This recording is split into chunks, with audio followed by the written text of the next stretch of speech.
السلام علیکم ورحمۃ اللہ وبرکاتہ۔ بسم اللہ الرحمن الرحیم۔ ریاض میں رہتے ہوئے کافی عرصہ ایسا گزرا جب ہوٹل میں کھانا کھایا کرتا تھا۔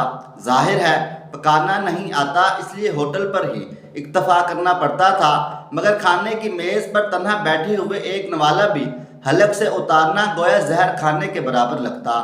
چنانچہ اپنی میز سے اٹھ کر کسی اور کی میز پر تنہا بیٹھے شخص کے پاس پہنچ جاتا، اپنے کھانے کا آرڈر دینے کے ساتھ کہتا، یار ہم دونوں مل کر کھاتے ہیں، باتیں بھی ہو جائیں گی، وقت بھی کٹ جائے گا اور پیٹ بھی بھر جائے گا۔ میرے اس جملے کا جواب عموماً اچھا ہی ملتا تھا۔ ایک دن ایسے ہی صاحب سے واسطہ پڑا جو شاید کسی بات پر ناراض بیٹھے تھے۔ میں نے ان کی میز پر جا کر بیٹھتے ہوئے کہا، انکل چلے ایک ساتھ کھانا کھاتے ہیں، باتیں بھی کریں گے اور پیٹ بھی بھریں گے۔ وہ صاحب بولے، کیوں میاں، چلو چلو اپنا کھانا منگاؤ اور کھاؤ، آ جاتے ہیں مفت خورے کہیں کے۔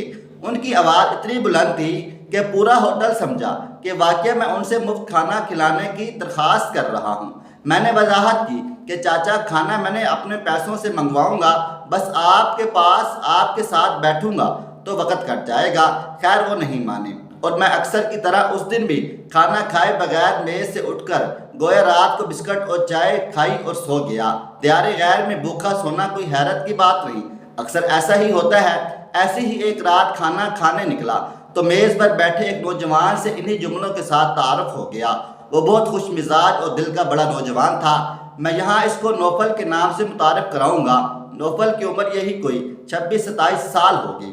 ایک دوسرے کے بارے میں باتیں شروع ہوئیں تو معلوم ہوا نوفل کی شادی 4 سال پہلے ہوئی تھی، مگر وہ شادی کے 1 ماہ بعد ہی ریاض آ گیا تھا۔ یہاں کے مسائل اور گھریلو ذمہ داریوں کی وجہ سے پھر جا نہ سکا۔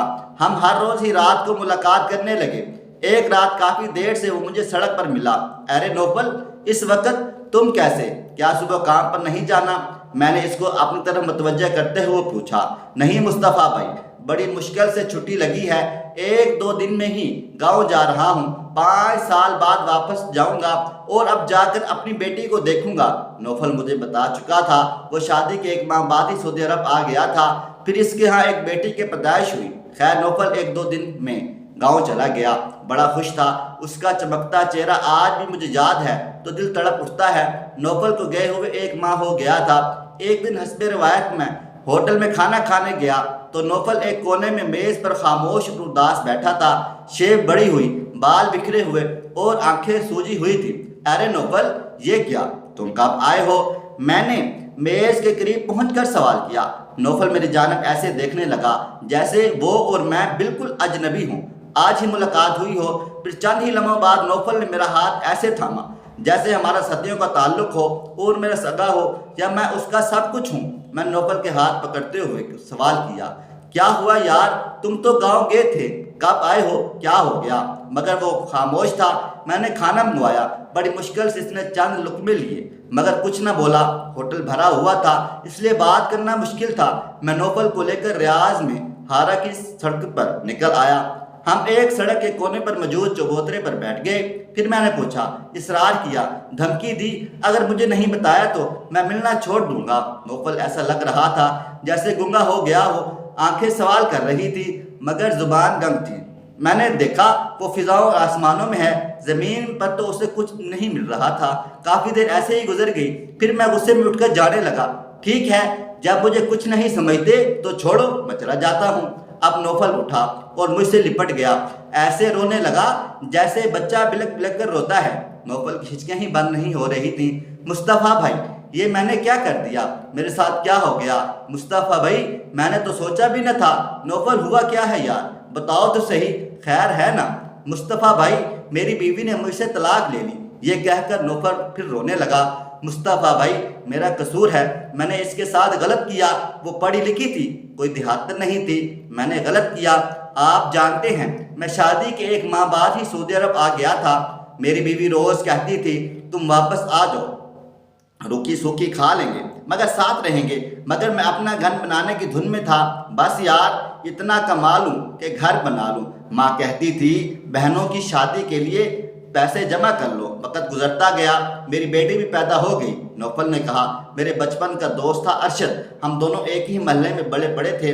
میرے گھر میں کوئی بھی کام ہوتا تو میں اپنے دوست ارشد کو فون کر دیتا کہ تیری بھابھی یہ کہہ رہی تھی، ذرا یہ تو کام کر دو۔ یوں اسے میں کسی نہ کسی کام کے لیے اکثر اپنے گھر جانے کا کہتا۔ ارشد روز ہی گھر چلا جاتا۔ امی اور بہنیں بھی اسے جانتی تھی۔ میں اگر یہاں سے جانے کا کبھی ارادہ کرتا تو امی مجھے بہنوں کی شادی اور گھر کے مسائل گنوا دیتی اور میں پھر رک جاتا۔ میری بیٹی اب ماشاءاللہ 4 سال کی ہو گئی ہے۔ میں اس مرتبہ آزاد کشمیر میں اپنے گاؤں گیا، مگر وہاں تو سب کچھ ہی بدل چکا تھا۔ میری بیوی میری نہیں رہی، میری بیٹی مجھے پاپا نہیں سمجھتی۔ مصطفیٰ بھائی میں تو برباد ہو گیا۔ میں نے حوصلہ دیا کہ پوری بات کرو، پھر کیا ہوا؟ اس نے کہا گھر گیا تو مجھے پہلے ہی دن محسوس ہو گیا کہ میری بیوی میرے آنے سے خوش نہیں۔ میری بیٹی تو مجھے جانتی ہی نہیں تھی، اس سے صرف فون پر یا اسکائپ پر ہی بات ہوتی تھی۔ اگلے دن ارشد آیا تو میری بیٹی پاپا پاپا کہتے ہوئے اس سے جا لپٹی۔ اسے دیکھ کر میری بیوی کے چہرے پر خوشی نمایاں ہو گئی۔ میں پریشان تھا، یہ کیا ماجرا ہے؟ 1 ہفتہ ایسے ہی گزر گیا، میں سب کچھ محسوس کرتا رہا۔ پھر میں نے اپنی بیوی سے پوچھا آخر یہ گڑیا میرے پاس کیوں نہیں آتی؟ وہ ارشد کی گود میں کیوں چلی جاتی ہے؟ مجھ سے کتراتی ہے۔ بیوی نے کہا آپ کو میں کہتی رہی آپ آ جائیں، مگر آپ نے پیسے کمانے کے لیے میری ایک نہ سنی۔ آج گڑیا ارشد کو ہی اپنا پاپا سمجھتی ہے، کیونکہ ہر موقع پر وہی تو موجود رہا۔ اس نے گڑیا کی ہر فرمائش پوری کی۔